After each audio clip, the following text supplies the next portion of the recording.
All right, welcome everybody to a hello. special edition of Canuckleheads today. Very special. Yeah, we have a special guest, RJ from Critical Blast, joining us today. How are you doing, RJ? Awesome. I'm doing great. Token American. Token American. Token for American. This, like, I don't know. Is it like holidays token anywhere else? It's a civic holiday here in Canada right now, which just doesn't mean very much for most people. Some of us just get the It's day Monday off. here. It's My Monday. mail came, It's so a Monday. There you go. Yeah, I heard a rumor that the U.S. the mail mail. came, so no holiday here. I gotcha. That's I true. gotcha. Could you have any validity that's taking place that the U.S. Postal Service is getting a Lose the massive audio. cutback or something like that? No, your audio is fine, RJ. I have lost my audio. Yeah, we can hear you. No, you haven't, RJ. Crazy American. It bitch. wouldn't be a stream if there wasn't Boomerang on it. So Oh God, RJ, can you hear us? Seriously? dun dun dun. The They got Ricada virus once again strikes the show. They got him. The What Whisper does James Network. What does James have to say here? And The Whisper Network got RJ. So James says he's not going to stick around. Just want to say KitchenerCon was my first con ever. Inviting Vic and Nick I cannot convinced hear me to buy a ticket. anybody is saying. That's awesome. And we'll be Thank going you. again next time. Appreciate it. The fix for this is usually to drop out and come back in. And I'm Yeah. No problem. All right, cool Give him a stuff. thumbs up. See you there. There you All go. right. Would you look at that? Live broadcasting brought to you by the finest boomers that could ever boom. Oh goodness, friggin' We have gracious. Naughty One Oh, here today. Saying not necessarily a cutback, just a streamlining of the process that they have in place is ridiculously backwards. But, yeah. Oh, RJ is back. Well, can you hear I him? hear things now. You Yes, hear I- things now. Yay! Then I will retort my original opening question for you, RJ. Can you add any validity that's taking place that the U.S. Postal Service has a major cutback of their finances? How would you know? Because I saw it on the internet and it had to be true. And since you live in America and I do not, I thought you might know a little bit more about what's going on with that. Nah, I think they're already working for nothing, and usually they're working for Amazon now. Oh, They- okay. they started Sunday deliveries because Amazon wanted things on Sundays, which was a radical shift. And now, of course, Amazon does their own delivery, so what's the post office do? That's true. Yeah. That's very true. There you go. Yeah, Randy Schrebner saying USPS is slowing down the mail. That's interesting. Really? Yeah. Making snail mail even slower. Oh, Is- I went is to Possible? That's amazing. when I lived in North Carolina. I would go to the local post office, which was like 5 miles down the road from me, and I was in the middle of nowhere. Literally 10 miles north of me was a town called Colon, North Carolina. So if I was 10 miles south of the Colon of North Carolina, you know what part I was living in. So were you a semicolon to colon then? You're in the butt Yeah, kinda, of Carolina. I was in the butt end of it. But I was dropping off my bills there. And then I'd get, phone calls from, my car finance people. It's like, you're late and we're charging you money. And I'm like, I mailed it. Here's the checkbook. I mailed it out on time. So I went to the post office and I found out that they have a truck that comes by to get the mail every time they have 100 pounds to send out. Oh, God. And it was like a rinky-dink post office in the middle of nowhere. I'm like, that could take 6 months. Oh, goodness. The version of rinky dink up here is when you use the 7-Eleven post office kiosk they got there. That's about it. See, here in Canada, it's kind of funny. You put it in the mailbox, and it's gone. That's it. Well, I'm sure the 7-Eleven changes their mail as often as they change their hot dogs. And that's once a week, right? Yeah. Your letter goes in and then it just kind of spins around. Sorry. That's some good mailing. That's not a hot dog you're eating, but it's so yummy. I need more of it.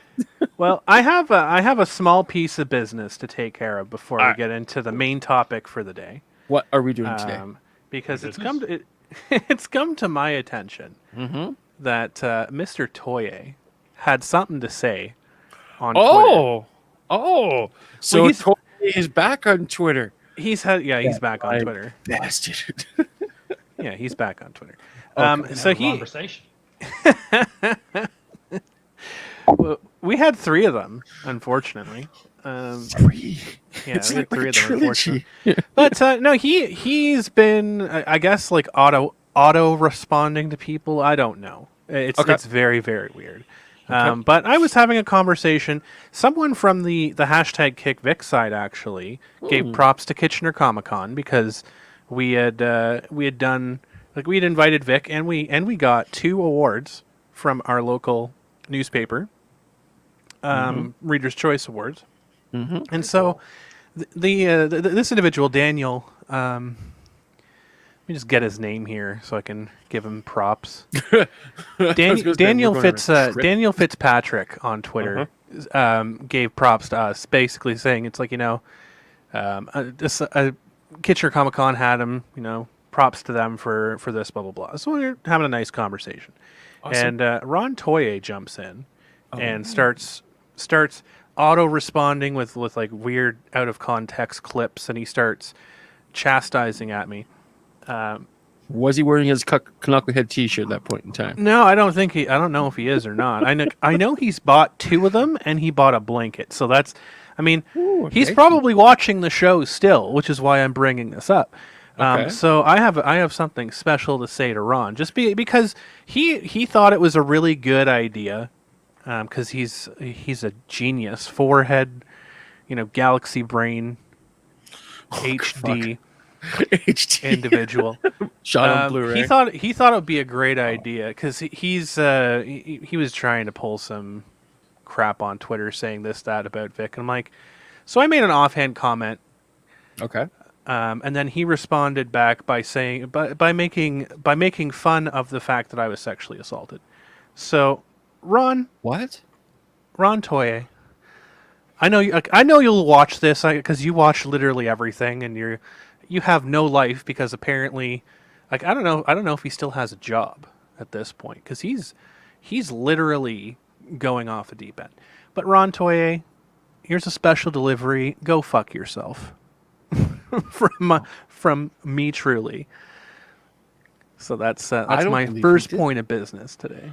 I don't believe he did that. That is extremely low character, especially after all of the work that we talked about here on the TV show, getting, not Ken Jennings on the show and basically spending over 11 to 12 hours with him, for goodness sakes. And that's not cool. I guess there's not Not going to be a cool. part 4. No, there was actually supposed to be a part 4. Funny story. All right. Before we jump into the story. topic today.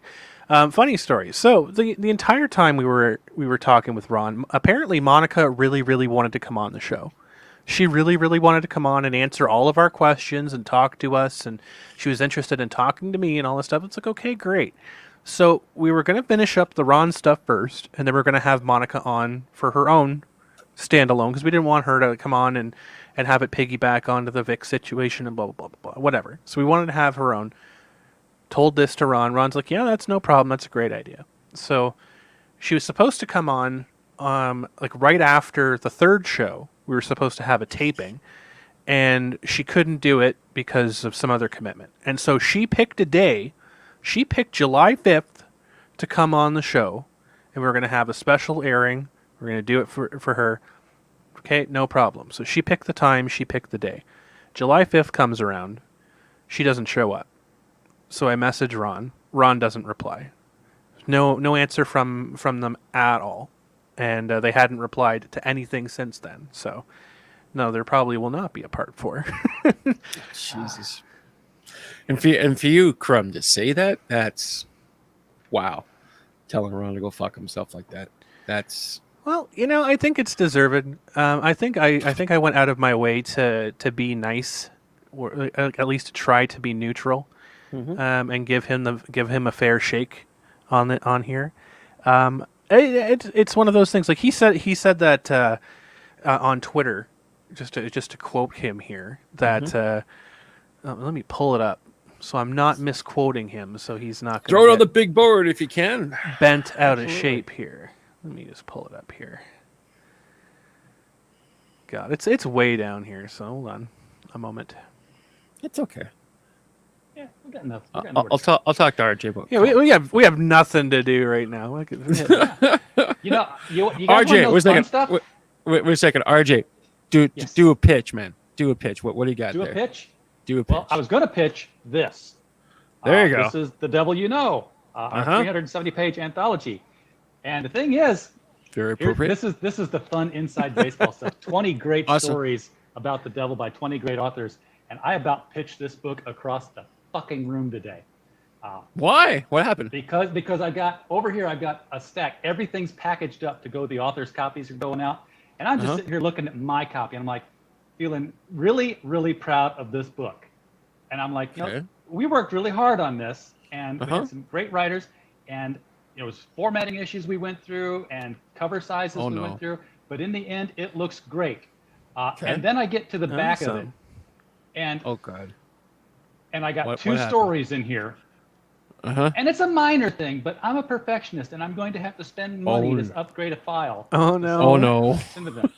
But every story is like title, author's name at the header.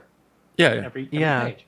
Yeah. And after Wandravanian's story, All to Play For, it says at the top, All to Play For, Wandravanian, and then I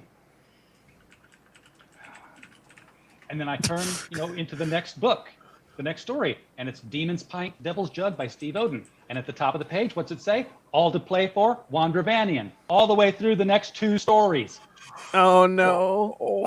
Because you know what? My second. kept saying link to previous. I'm like, wait a second. You could blame the devil for that. The devil did it. The devil's in the There you details. go. It's the devil's fault. It's not your fault, RJ, because you're awesome in every way.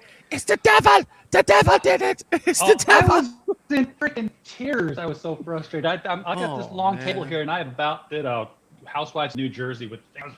If it wasn't for the fact I had 2 laptops and 3 monitors on it that I would have had to rebuy. Looks like Crumb's got her business all Yeah. set up. So So let's here get we back go. into the show.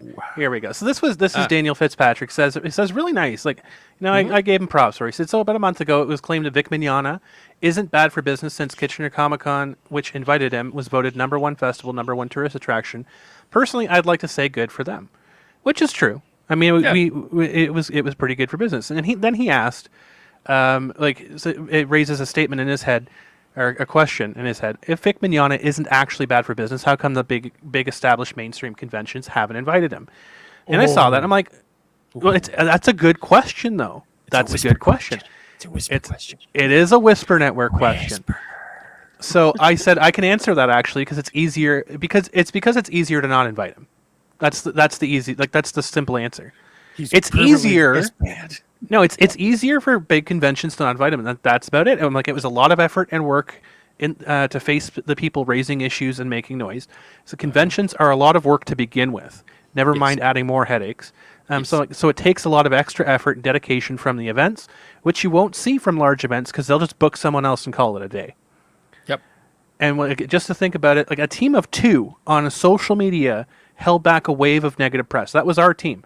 Our team was myself, and we had another team member helping out about a week after. That was it. It was just us 2.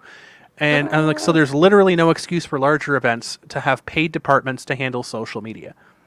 And that's why it's important for people to voice who they want to see at events and support the industry by showing up when they listen. And I hope that Kitchener Comic-Con can be a lesson for the industry. And that apparently was enough because, I mentioned Ron several times in that exchange, right? Okay. You saw me. It's on Twitter, right? You guys see it. I Beetlejuice him into existence here. Sure. Right? So Ron pops in unprovoked. Okay. I literally haven't heard from this man since the last time we interviewed him. Yeah. I'm done playing nice. This disgusting piece of garbage should not be allowed around kids. He's allowed his legal team to harass and make a fool of himself for 18 months. I'm here to remind people exactly why he lost the lawsuit so bad and why he was sanctioned for it. How that is relevant at all to what we're talking about. Really wrong. Really Is there not still an appeal in process? There is an Yes, appeal. appeal process. Yes, there is. And the reason why Ron won the lawsuit is because the judge was being stupid on his actual ruling. So the thing is, if he thinks it's a huge W, it's really a lowercase w. And the thing is that if it goes back on appeals, he's going to be the whole case could be in a lot of trouble.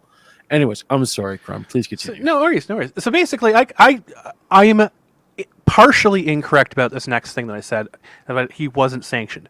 Okay, so the judge quote unquote sanctioned him for $5,000 for Funimation, $5,000 for Archie, and $5,000 jointly for Toei and Real. So, I mean, sanction is a very loose word here because the judge knocked off about $200,000 in attorney's fees. So to award $15,000 in quote-unquote sanctions, I mean, in my opinion, that's not really a sanction. That's just a judge, because I don't know if people watched Nick Rekida's stream recently about how he went through with his new toys and he showed off that he could look up cases and stuff on this new system that he has. He showed that, according to the records, from what he could see, Judge Chupp has never had a TCPA case at all ever before. This is the first one that's been on his docket. And so in the wording of the TCPA, it's sanctions as